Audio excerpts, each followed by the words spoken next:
मुल्क के मुख्तलिफ अजला के 14 माहौलियाती नमूनों में पोलियो वायरस की तस्दीक हुई है।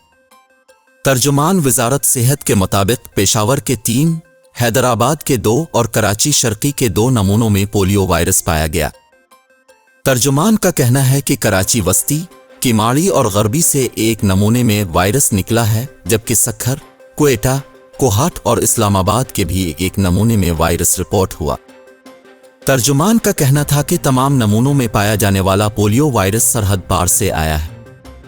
तर्जुमान वजारत सेहत ने अवाम से अपील की कि सिर्फ पोलियो वैक्सीनेशन के जरिए ही बच्चों को महफूज बनाया जा सकता है। वालिदैन 5 साल से कम उम्र बच्चों को लाजिमी पोलियो के कतरे पिलवाएं।